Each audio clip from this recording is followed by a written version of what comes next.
المشايخ وتلامذته والآخرين من تعلم التعليم وتذكرتم في حالكم وقربة سبحانه وتعالى من ذلك ورجل من خلاه أجمعين إلى حضرة النبي محمد صلى الله عليه وسلم. الفاتحة.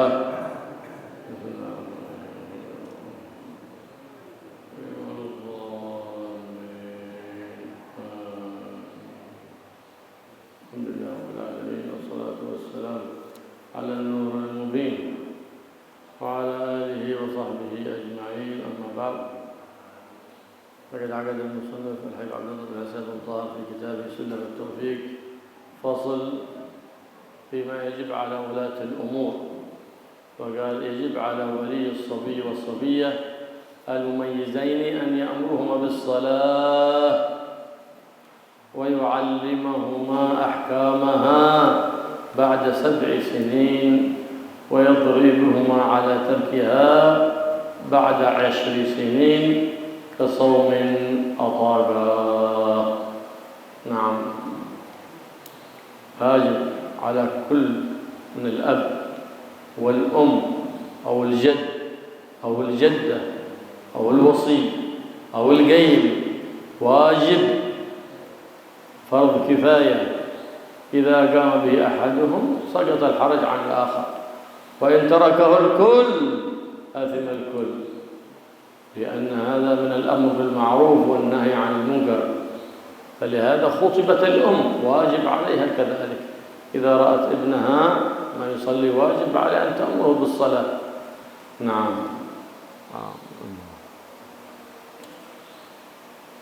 فإن لم يكن له أحد، لا عنده أب ولا أم ولا جد ولا جدة ولا وصي ولا قيم، من واجب يأمره بالصلاة؟ ينهى عن المحرمات ويأمره بفعل الواجبات صلحاء المسلمين في كل بلد يقومون هذا المقام. من هم صلحاء في هذه البلد؟ واجب عليهم أن يقوموا بهذه الفروض الكفايات الذين يرجع إليهم الحل والعقل. كما قال صلى الله عليه وسلم: مروا أولادكم بالصلاة ل7 واضربوهم على تركها ل10 وفرقوا بينهم في المضاجع. بعد هذا السن خلاص الصبي ينام في فراش والصبيان يناموا في فراش واحد. نهى النبي محمد صلى الله عليه وسلم عن ذلك لما يترتب عليه من الفساد. بسم الله الرحمن الرحيم. الحمد لله رب العالمين والصلاة والسلام على أشرف الأنبياء والمرسلين وعلى آله وصحبه أجمعين. Musannif Syekh Habib Abdullah bin Muslim Tahir membahas tentang bab yang berkaitan dengan hal-hal yang wajib bagi wali, bagi orang yang punya tanggung jawab kepada anak.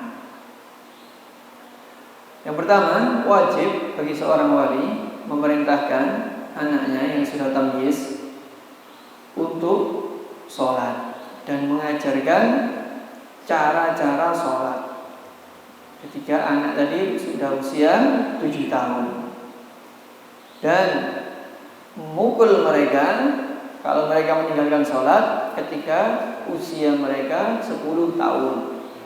Begitu juga wajib memerintahkan mereka untuk puasa ketika mereka mampu untuk berpuasa. Jadi wajib bagi seorang ayah, seorang ibu, kakek, nenek, orang yang diberi wasiat, orang yang merawat mereka, orang yang bertanggung jawab untuk merawat mereka, fardhu kifayah. Kalau salah satu sudah melakukan, yang lain gugur. Kalau semuanya nggak ada yang melakukan sama sekali, dosa semuanya. Karena ini bagian amar ma'ruf nahi munkar. Karena amar ma'ruf nahi munkar semuanya punya tanggung jawab, meskipun ibu. Nah, ibu wajib memerintahkan anaknya kalau melihat anaknya nggak sholat atau meninggalkan sholat. Kalau anak ini tidak punya siapa-siapa, tidak punya ayah, tidak punya ibu, tidak punya orang yang diwasiati, tidak punya orang yang bertanggung jawab, siapa? Ya berarti orang-orang yang bertanggung jawab di daerah tersebut. Jadi wajib memerintahkan mereka untuk sholat. Hadisnya Nabi Muhammad SAW, muru auladakum perintahkan anak kalian untuk sholat ketika sudah menginjak 7 tahun. Dan pukul mereka kalau sudah menginjak 10 tahun ketika meninggalkan sholat. Dan pisahkan mereka ketika tidur kalau sudah 10 tahun. Jadi anak kalau sudah 10 tahun tidurnya sendiri-sendiri, jangan satu ranjang, dipisah. Karena bisa menimbulkan hal-hal yang tidak baik. فيجب على ولي الصبي والصبية أن يأمره بالصلاة، ولو فاتته يأمره بقضائها. شوف أنت اليوم ما صليت الصبح، استيقظت بعد الإشراق، قم الآن، أول ما تستيقظ قم توضأ وصلي صلاة الصبح قضاء.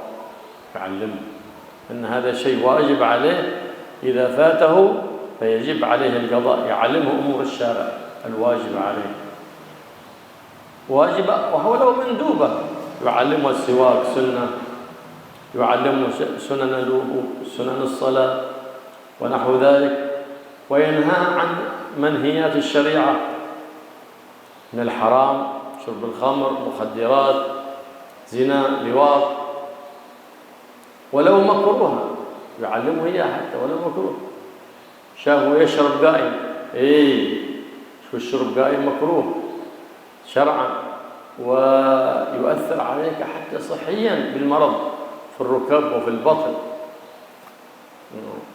واجب عليه يعلمه هذا، واجب عليه.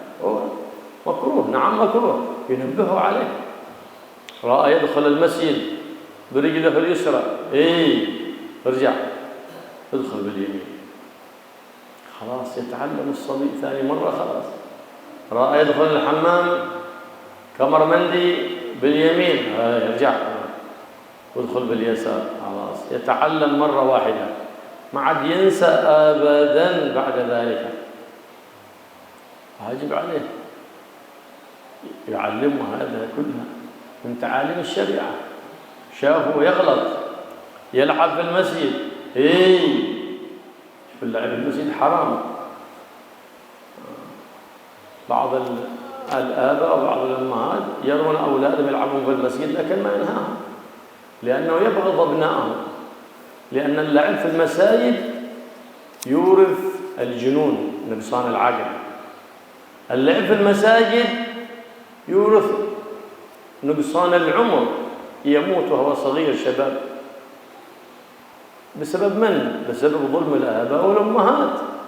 وبعض الناس شيابة في المسجد يرون الأطفال يلعبون في المسجد ويسكتون، يظنون أنفسهم من الأخيار. لا، هذا فعل الأشرار، عندما يرون المنكر ولا ينهون عن المنكر هذا فعل الأشرار وليس من الأخيار. هو يسكت ساكت يظن نفسه أنه من الأخيار، لا، ليس هذا فعل الأخيار، إنما هذا فعل الأشرار الجهال الذين لا يهتمون بشرائع الإسلام.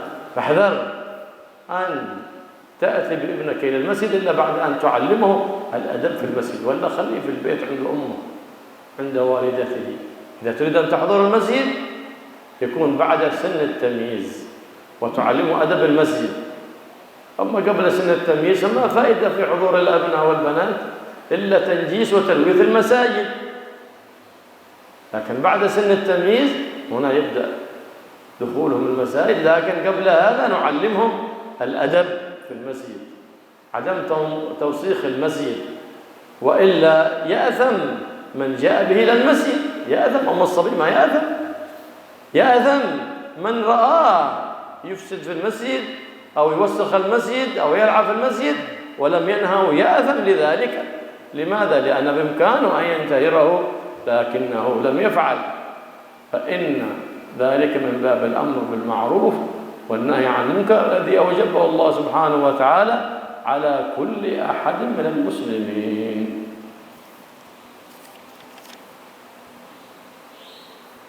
Wajib bagi wali anak kecil, walinya anak kecil, orang yang bertanggung jawab dalam anak kecil, ayah, ibu, memerintahkan anaknya untuk sholat. Bukan hanya memerintahkan sholat, bahkan kalau anak tadi ketinggalan tidak sholat, 14 diperintahkan untuk mengqadai sholat. Kamu tadi bangun kesiangan, bangun setelah isyraq, diqadai salat subuhnya. Belum salat subuh, diperintahkan untuk mengqadai. Semua hal-hal yang diwajibkan oleh syariat diajarkan kepada anak. Sunnah diajarkan kepada anak.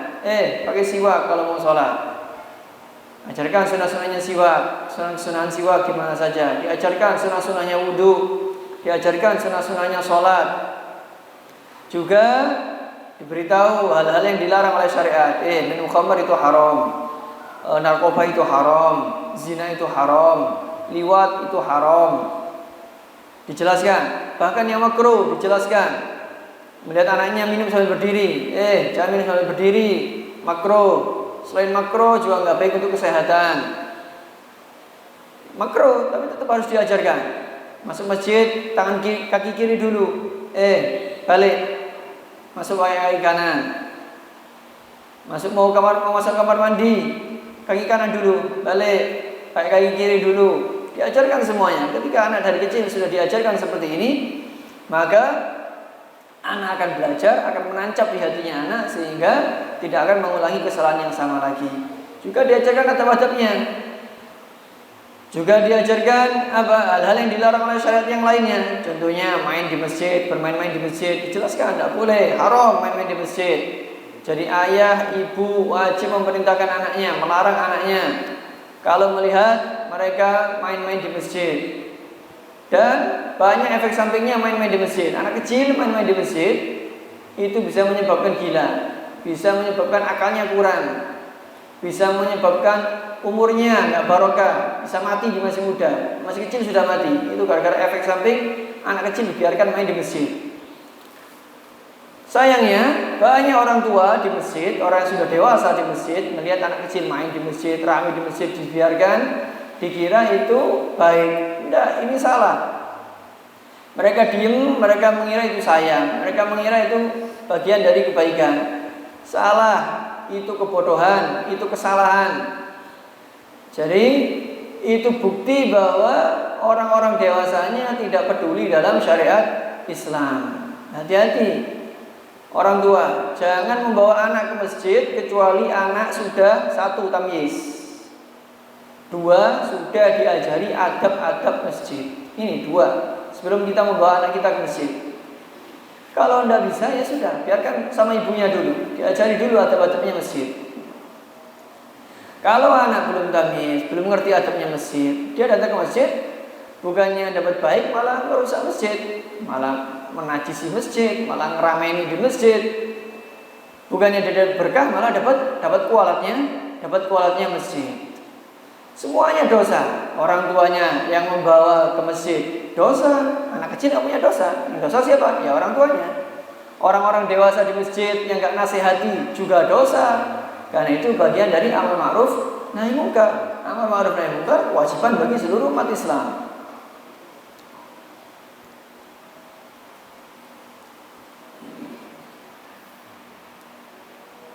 وإذا أمر ابنه أو بنته بالصلاة واجب أن يعلمه شروط الصلاة، أركان الصلاة، مبطلات الصلاة. ويقول له روح المسجد، روح صلي، فإنك لم تأمره بالصلاة.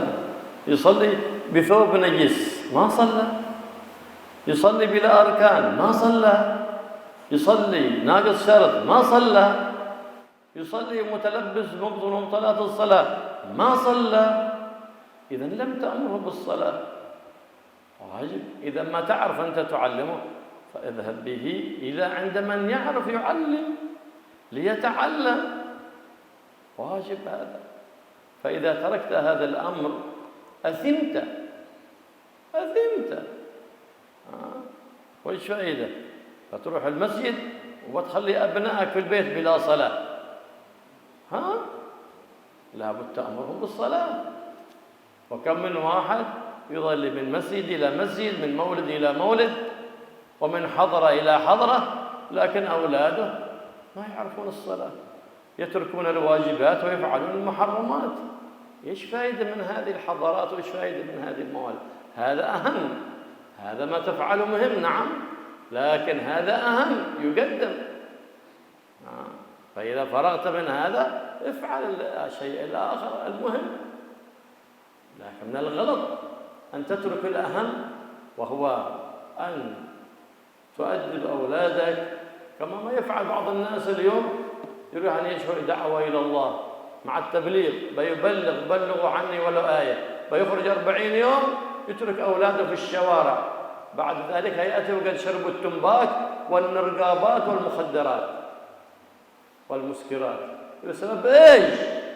بسبب هذا، وظن نفسه على الخير، قال أنا بخرجت الدعوة إلى الله 40 يوم، تركت الأشياء المهمة يا أخي، فعلت أشياء خير، هذا فعلك خير، لكن هذا أهم وهذا واجب. فعلت السنة وتركت الواجب، كالذي يصلي السنة ويترك الفريضة، هذا مثاله. واجب عليك أن تعلمهم ما يحرم عليهم وما يجب عليهم، واجب ذلك كله. عند التمييز يعرف الصبي ما هو عليه وعليه، حتى إذا ميز في ال7 سنين. بماذا يحصل التمييز؟ منذ أولاد المصالح ال7 إن ميز، بماذا نعرفه أنه ميز؟ علامات التمييز أن يأكل وحده ويشرب وحده ويستنجي وحده.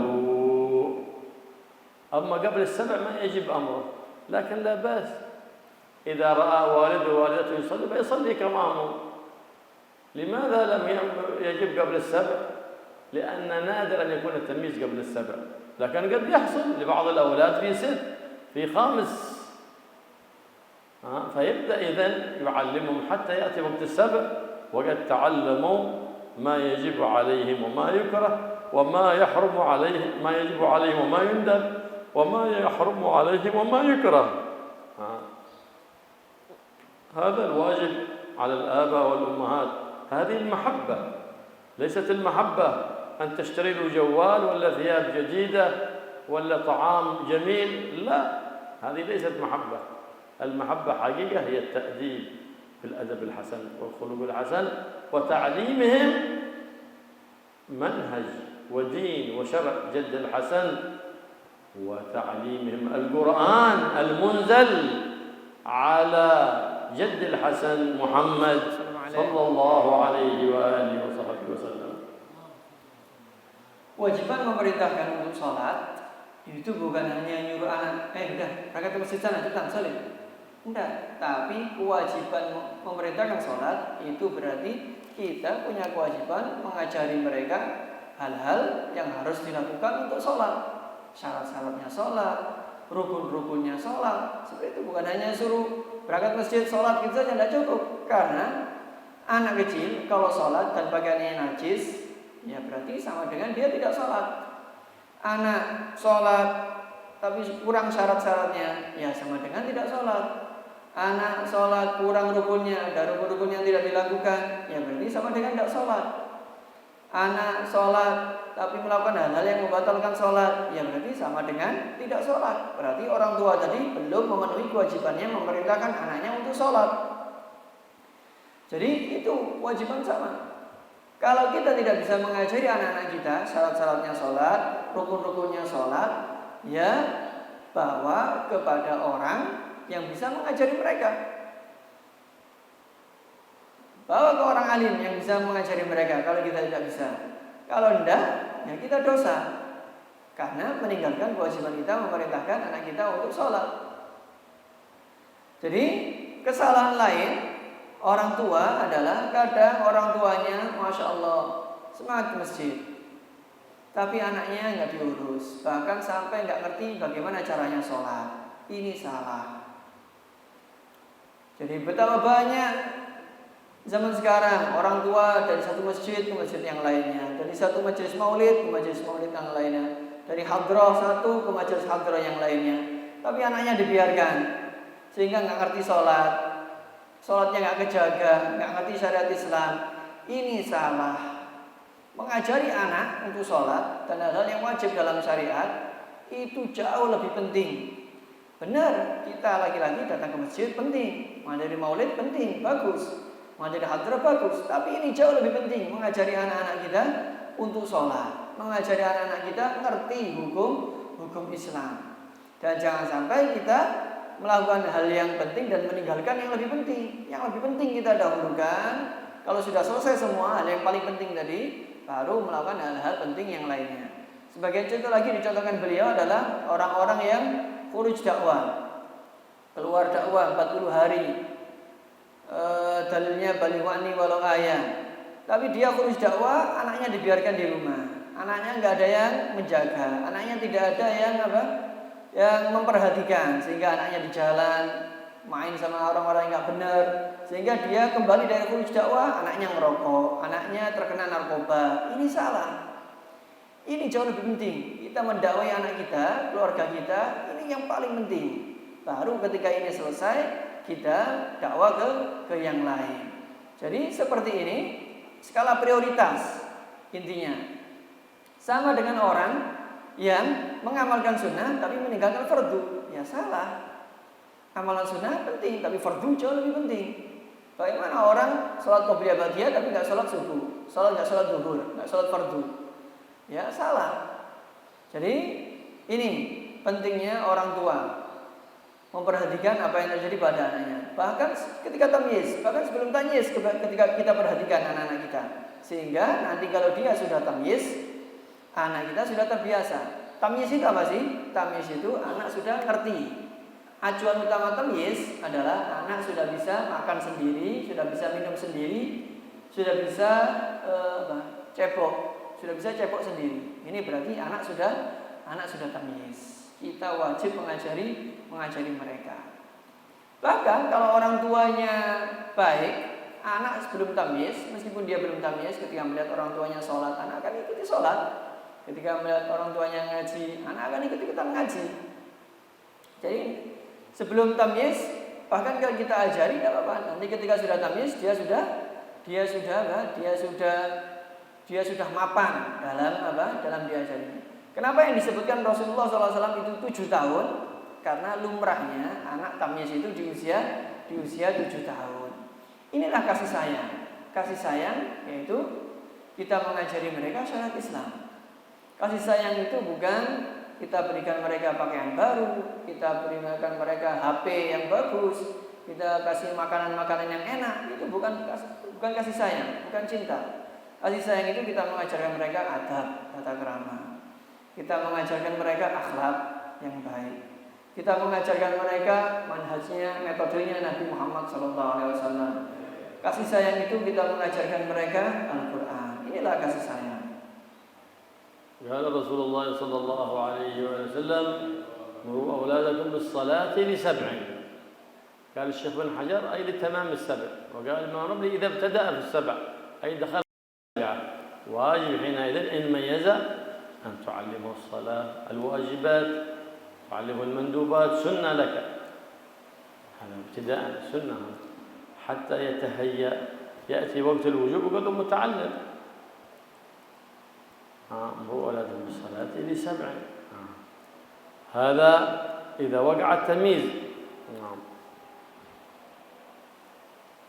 وكذلك نأمرهم بالصيام ل7 إن أطاقه، إذا كان عنده طاقة للصيام، حتى يبدأ أولا يصوم نصف يوم، ثم يعطى شيء من الطعام، ثم يمدح ويثنى عليه الولد الذي يصوم، ولا بأس أن يميز بطعام خاص حتى يزداد فرحا. في السنة الثانية يقول أنا بأصوم لأنها ميزناه ومدحناه وأثنينا عليه. فإن الصيام حكمه كالصلاة، إلا أن الصيام أشد على الصبي، فلهذا ينبغي أن يؤمر بلطف حتى تحبب إليه العبادة ولا تبغض إليه العبادة. واضربوهم على تركها ل10. إذا بلغ 10 سنوات أي بالشروع فيها عند الرمل وبالتمامها عند الشيخ بن حجر ولم يصلي، فهذا حينئذ تشدد عليه في القول، أولا بالأمر فقط في ال7 بالكلام باللين. أما إذا بلغ 10 وعاد ما صلى وعاد ما بغى يصوم يغلظ عليه في القول. ثم إن لم يمتثل الأمر يضرب ضربا غير مبرح، أي بنحو طرف الرداء هكذا ليس بالعصا لكن إشارة فقط هكذا طرف الرداء هكذا يضرب حتى إن الولد الكريم تؤثر فيه الإهانة، فبعد ذلك يتجنب ما يسقط الأب وما يسقط الله ويفعل ما يجب عليه ويرضي الرب ويرضي الله سبحانه وتعالى. أما إذا ما بيفيد الضرب إلا مبرح بعصا أو بسلك أو نحو ذلك فلا يفعل ذلك بحيث يكسر عظما أو يجرح جلدا أو ينزف دما، لا، ما أمر الله بذلك. يعني يضرب ضربا خفيفا إشارة فقط إلى 3 ضربات أو نحو ذلك كنحو طرف الرداء أو ثوب خفيف، بهذا يكون الضرب حتى يتنبه الابن مع الشدة والغلظة عليه، لأنه بلغ 10 سنوات عاد ما صلى. هذا بيجيب لك البلاء. فكيف إذا كان بلغ وعاد ما صلى؟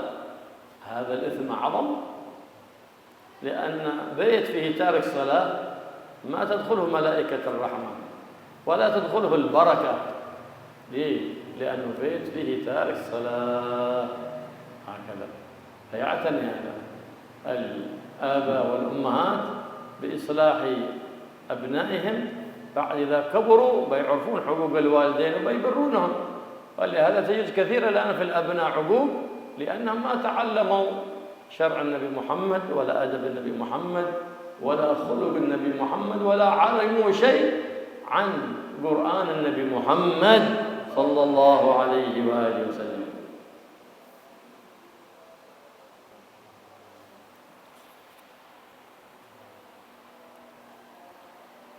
Nabi Muhammad SAW sabda, "Muru auladakum bisolati lisab'in." Perintahkan anak-anak kalian untuk sholat ketika dia sudah 7 tahun. 7 tahun ini gimana? Apakah sudah sempurna 7 tahun atau sudah mulai 7 tahun? Khilaf antara ulama. Menurut Imam Ibnu Hajar ketika sudah sempurna 7 tahun, kalau menurut Imam Romli ketika mulai menginjak 7 tahun. Wajib. Jadi kita ajarkan mereka bagaimana tata cara sholat, bagaimana hal-hal yang dibutuhkan untuk sholat, dan juga sama dengan sholat, puasa. Kita ajarkan anak puasa ketika sudah 7 tahun. Kalau mereka mampu dengan cara yang halus, dengan cara yang lemah lembut, kita pertama mungkin puasa setengah hari. Kalau istilah kita puasa zuhur, puasa beduk. Dan nanti kalau dia sudah bisa puasa, kita puji, kita kasih makanan yang enak, kita kasih makanan spesial sehingga anak merasa spesial. Dia diperlakukan dengan baik kalau puasa, dia dikasih makanan yang enak kalau puasa. Akhirnya tahun selanjutnya anak akan punya semangat untuk puasa. Pak, saya ingin puasa lagi karena dia merasa diperhatikan kalau puasa. Jadi itu cara mengajari anak untuk puasa. Sama puasa sama seperti sholat, hanya saja puasa itu lebih berat bagi anak kecil. Sehingga caranya itu tadi dengan lemah lembut, jangan dengan cara yang keras. Kembali ke pembahasan sholat, anak kalau 10 tahun kok belum sholat, ya dipukul. Ketika 7 tahun, kita ngajari mereka dengan cara yang lemah lembut. Bahkan sholat, kita ajari dengan cara yang lemah lembut. Tapi kalau sudah 10 tahun, kok tidak sholat, nah ini kita omongi dengan ucapan yang kasar. Kita hardik, bahkan dipukul. Tapi dipukulnya bukan dipukul dengan bukan dengan pentungan. Dipukul dengan Dipukul dengan ujung lidah sambil dihardik atau dimarahi dengan keras. Nah itu. Sehingga anak yang mulia, anak yang baik akan merasa tidak nyaman ketika orang melihat orang tuanya marah. Oh, dia tahu bahwa ini orang tuanya nggak suka dengan seperti ini, sehingga dia akan berusaha menghindari apa yang tidak disukai oleh orang tuanya dan menghindari hal-hal yang dibenci oleh Allah SWT, sehingga dia berusaha untuk mencari ridho orang tua dan Allah Subhanahu wa Ta'ala. Tapi anak kalau dipukul pakai lidah tidak mempan.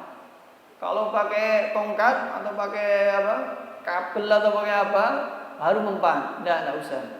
Nasi dipukul. Tidak boleh memukul yang sampai bisa menyebabkan luka yang membekas di kulit atau bisa mematahkan tulang, itu tidak boleh.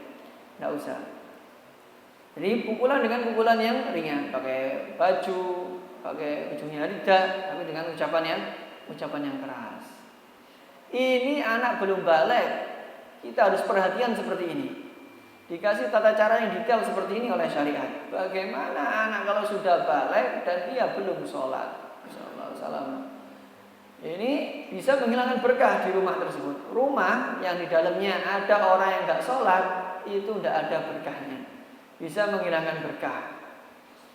Nanti anak kalau sudah tidak sholat, jangan berharap anak akan nurut kepada orang tua. Kenapa sekarang banyak anak sudah dewasa tapi dia durhaka kepada orang tua? Ya karena dari kecil tidak diajari syariatnya Nabi Muhammad SAW. Tidak diajari adab-adabnya Nabi Muhammad SAW. ويجب أيضا عليه على الولي من أب أو أم أو غيرهما تعليمه ما يجب عليهما وما يحرم واجب. كل ما هو معلوم من أمور الدين بالضرورة واجب أن يعلمه إياه، يعلمه كل ما يحرم عليه، ويعلمه أن الصلاة واجبة، الصوم واجب، بر الوالدين واجب، صلة الأرحام واجبة، أن أذية الجيران حرام، وأنها تقصر الأعمار، وأن بر الوالدين وصلة الأرحام وصلة الجيران من الأسباب التي تطول الأعمار وتكثر الأرزاق.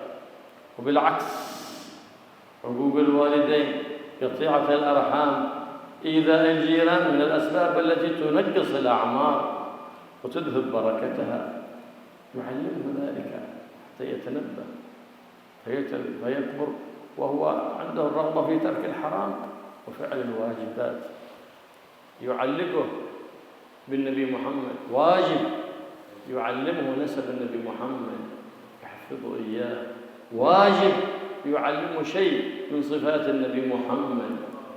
كيف بغيت بركة فيه وقلبه ما هو متعلق بالنبي محمد، ما حببته إلى النبي محمد، ما تعلق قلبه بالمثل الأعلى لكل مؤمن وهو النبي محمد صلى الله عليه وآله وصحبه وسلم. فإذا تعلق قلبه بمحبة الصالحين وبسيد الصالحين محمد، لا شك أنه بيتربى تربية الصالحين وبيكبر على محبة الصالحين وحتى يصير بعد ذلك من الصالحين. فتقر عينك به في الدنيا وفي يوم القيامة.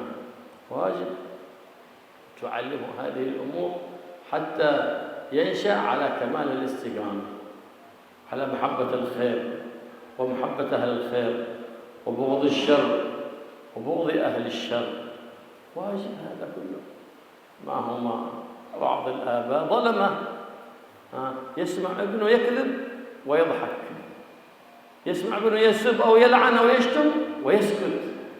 هذا أب ظالم، أب ظالم يرى ابنه ينظر لأشياء ما هي طيبة في الجوالات أو يتواصل مع بنات أجنبيات ثم يسكت عن ذلك. هذا أب ظالم أو أم ظالمة إن لم تتنبه من أولادها. فهي تترك أولادها ينامون حتى بعد الإشراق وتظن هذه من الرحمة. لا، هذا ليست رحمة، هذا من الظلم، والظلم ظلمات يوم القيامة. فقد ورد في الحديث عن سيد البشر محمد صلى الله عليه وآله وسلم إن أول ما يوقف يوم القيامة، ما يوقف الرجل يوم القيامة الأب أو الأم بين يدي الله هم أبناءه، فيقول يا ربنا خذ لنا حقنا من هذا الظالم. ما يسمونه أباه ولا أمه، يسمونه ظالم. يا رب وأي ظلم ظلمته، فيقول لقد أطعمتم أحسن الطعام وكسوت ما سكت فيقول نعم يا ربنا لكنه لم يعلمنا أمر ديننا. هذا بسبب الإهمال. ظننت هذه المحبة هذا ظلم، فلهذا يوقفونك يدي الله للسؤال، فحينئذ يحق عليك العذاب والنكال يوم القيامة والعياذ بالله. لكن إذا أديت ما عليك في حقهم فقد برئت ذمتك بينك وبين الله سبحانه وتعالى. المصيبة كل المصيبة والإهمال من الآباء والأمهات، حتى أنهم لم يعرفوا البغض من المحبة. المحبة أن تعلمه ما يصلح أمر دينه ودنياه وآخرته، هذه المحبة. أما تعلمه نظافة الثياب ونظافة الأبدان، لكن قلبهم الآن بالحقد والحسد والكبر على زملائه، ويؤذي هذا ويضمر البغض لهذا، هذا خليت قلبه ملآن بالوسخ والنجاسات وطهرت له الثياب والأبدان. إذا ما عرفت طريق الرحمة، أنت سلكت به طريق الظلمة. لماذا؟ لأنك أبغضت ابنك. فمن أدب ابنه فقد بره، من أدبه وعلمه ما يجب عليه وما يحرم عليه وعلمه قرآن النبي محمد صلى الله عليه وسلم، فحينئذ قد هذا الأب بر ابنه، فينتظر إذا كبر فيبرك إن شاء الله. لكن إذا ما علمته نسب نبيه ولا أدب ولا خلق نبيه محمد ولا شرع نبيه محمد ولا قرآن، فقيد ابنك وانتظر أن يعبك إذا كبر فيما بعد. فإنك إن بررته برك، وإن عققته بأهماله عقك إذا كبر. فاختر لنفسك. وكثير من الآباء والأمهات اليوم يطرحون أولادهم في المدارس لا تعلم أدب ولا خلق حسن ولا تعلم قرآن ولا شرع جد الحسن محمد صلى الله عليه وسلم، وظن أنفسهم أنهم أدوا ما عليهم. ما أديت ما عليك. المدارس إنما تعلم الحرف ويخرج بها، هذا وظيفة بعد ذلك عند الحكومة بس، هذا الذي يكون. لكن إذا أهملتهم ما بيتعلم لا أدب ولا خلق حسن، ما بيتعلم أدب ولا خلق حسن إلا عند من تأدب عند عالم، تعلم عند عالم على أدب وعلم متصل، عالم عن عالم متصل بسيد العالمين وسيد المربين وسيد المؤدبين محمد صلى الله عليه وآله وصحبه وسلم. الله يوفقنا وإياكم للأخلاق الحسنة، وأن نربي أولادنا على الخلق الحسن والأدب الحسن، ويوفقنا وإياكم لتعليمهم شرع جد الحسن والقرآن المنزل على جد الحسن محمد صلى الله عليه وعلى آله وصحبه وسلم، الذي بواسطته ينزل الله سبحانه وتعالى المواهب والمنن. فجزا الله عنا سيدنا محمد خير ما جزى نبينا عن أمته صلى الله عليه وآله وسلم.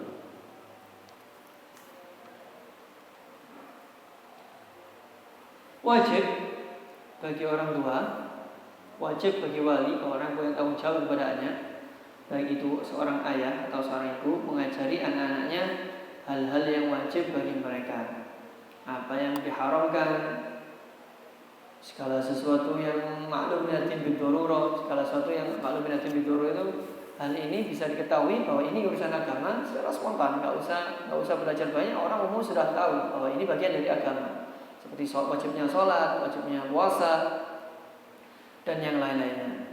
Mengajarkan bagaimana wajibnya berbakti kepada orang tua, mengajarkan wajibnya silaturahim, mengajarkan jangan mengganggu tetangga, mengajarkan kepada mereka bahwa itu semua bisa mengurangi umur, durhaka kepada orang tua, memutus tali silaturahim, ganggu tetangga, itu bisa mengurangi umur, pendek umurnya, hartanya nggak berkah. Begitu juga sebaliknya, bakti kepada orang tua, menyambung sanak famili, dan baik kepada tetangga, ini bisa menambah rezeki. Rezekinya berkah dan bertambah, dan umurnya akan dipanjangkan, ditambah oleh Allah Subhanahu wa ta'ala.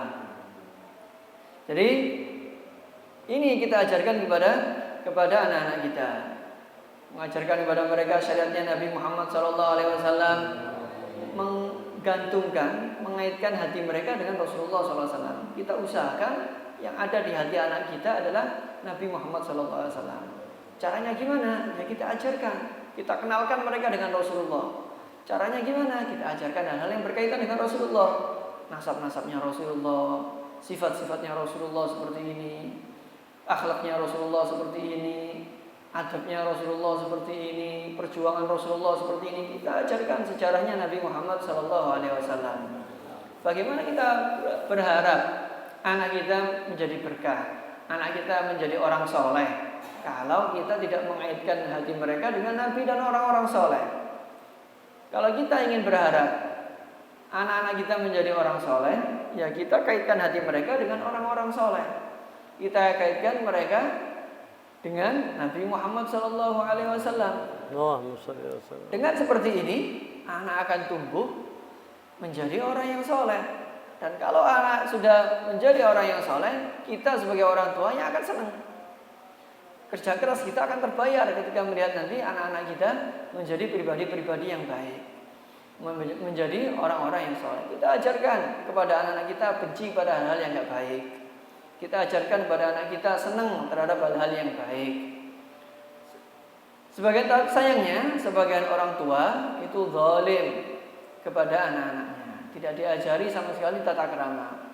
Orang tua melihat anaknya bohong, ketawa-ketawa, senang malah anaknya bisa bohongi temannya. Melihat anaknya ngelihat hal-hal yang gak baik di handphone, diam dari nasihati. Nah, ini melihat anaknya mencaci temannya, ngomong-ngomong buruk, meso umpamanya, diam gak dinasihati. Ini namanya bapak yang zalim. Ini namanya ibu yang zalim. Membiarkan anak tidur sampai isyraq belum salat subuh nggak dibangunkan, merasa kasihan sama. Ini bukan kasihan, ini zalim kepada anak. Tidak tahu bagaimana caranya kasih sayang. Kelak ketahuilah bahwa yang dipertanggungjawabkan pertama di hari kiamat besok, yang dihisab pertama, tanggung jawab seorang ayah dan ibu terhadap anaknya. Akan disidang nanti. Ayah dan ibu akan disidang, didatangkan anaknya. Anaknya akan nuntut kepada orang tuanya. Ya Allah, aku menuntut hakku dari orang zalim ini. Orang tuanya dizalim-zalimkan di hadapan Allah Subhanahu wa taala. Akhirnya orang tuanya heran, ya Allah, bagaimana saya dikatakan zalim? Anak ini sudah saya kasih makan makanan yang enak, sudah saya kasih rumah yang bagus, pakaian yang bagus, sudah saya sekolahkan mahal. Kata si anak tadi, benar ya Allah, seperti itu benar. Tapi aku tidak diajari syariat Nabi Muhammad SAW. Ini kelak yang akan dipertanggungjawabkan di hari kiamat. Pertama yang dipertanggungjawabkan di hadapan Allah Subhanahu wa taala. Kalau kita tidak mengajari anak-anak kita, sama dengan kita belum melaksanakan kewajiban kita. Jadi musibah akan menimpa kita kalau kita sembrono dalam urusan anak-anak kita. Jadi sangat penting. Jadi ajarkan mereka bagaimana benci kepada hal-hal yang buruk, cinta kepada hal yang baik. Sayangnya orang tua zaman sekarang tidak tahu bagaimana cara mencintai anak, bagaimana cara benci terhadap anak. Cinta terhadap anak dengan cara mengajari mereka syariat Nabi Muhammad SAW. Kita mengajari anak untuk bersih pakaiannya, bagus, tapi ajari juga mereka bersih hatinya. Jangan sampai anak punya dendam kepada temannya, jangan sampai anak punya hasud kepada temannya. Ini gak kalah pentingnya daripada bersih pakaian. Jadi Kalau kita mendidik anak dengan baik, maka kita telah baik kepada anak, kita berbakti kepada anak kita. Dan nanti ketika anak sudah dewasa, anak akan berbakti kepada kita. Ini, kita ingin anak kita berbakti kepada kita nanti kalau sudah dewasa. Ketika masih kecil, kita bakti kepada dia dengan cara ajari syariat Islam. Tapi kalau ketika dia masih kecil, kita sembrono, kita biarkan, tidak diajari adab, ini sama dengan kita durhaka kepada anak kita. Dan siap-siaplah nanti kalau anak ini sudah dewasa akan durhaka kepada kita. Silakan ditunggu. Kalau kita durhaka kepada anak kita, mereka akan durhaka kepada kita. Kalau kita bakti kepada anak kita, mereka akan bakti kepada kita. Sayangnya kata beliau, di zaman sekarang banyak orang tua yang memasukkan anaknya di madrasah-madrasah, di sekolah-sekolah yang tidak diajarkan syariatnya Nabi Muhammad SAW. Sekolah-sekolah tidak ada ajaran syariat Nabi, tidak mengajarkan cinta kepada Nabi, tidak mengajarkan mengagungkan Nabi Muhammad SAW, tidak mengajarkan sifat-sifat Nabi. Sekolah yang hanya mengajarkan profesi, nyari uang. Dan orang tua ini merasa dia sudah melaksanakan kewajibannya. Kita belum melaksanakan kewajiban kalau belum mengajarkan adab-adabnya Nabi, belum mengajarkan syariatnya Nabi Muhammad SAW. Jadi hati-hati. Kalau anak kita tumbuh dengan buruk, ya siap-siap saja nanti menjadi apa? Menjadi orang yang durhaka kepada kita. Kita letakkan anak-anak kita, taruh anak-anak kita, pasrahkan anak-anak kita kepada orang yang ilmunya sambung. Dia mempunyai ilmu, mengamalkan ilmunya, ngambil ilmu tadi dari orang yang berilmu dan mengamalkan ilmunya, terus seperti itu sampai sambung kepada Nabi Muhammad SAW. Letakkan anak-anak Anda di hadapan orang-orang seperti ini. Niscaya dia juga akan ikut sambung kepada Nabi Muhammad SAW. Semoga Allah SWT memberi petunjuk kepada kita agar kita bisa mengajarkan anak-anak kita akhlak, bisa mendidik anak-anak kita dengan baik, bisa mendidik anak-anak kita dengan adab-adabnya Nabi Muhammad SAW, syariatnya Nabi Muhammad SAW, Al-Qurannya Nabi Muhammad SAW, sehingga dengan berkat dia menjadi anak soleh akan turun anugerah dan pemberian dari Allah SWT. اللهم اجعل خير عليه اللهم اجعل تربية أولادنا على الخلق الحسن والمنهج الحسن وعلى أدب جد الحسن محمد صلى الله عليه وسلم رسوله والقرآن يحفظه ولا تنفقنا في طاعتك واجعلنا وإياهم على ما تحب وترضى يا رب العالمين وعلى سنة حبيبك محمد الرحيم صلى الله عليه وسلم وصل الأعمار في طاقة وعافية وسلامة واستقامة بجاه محمد صلى الله عليه وسلم وآله سر الفاتحة وإلى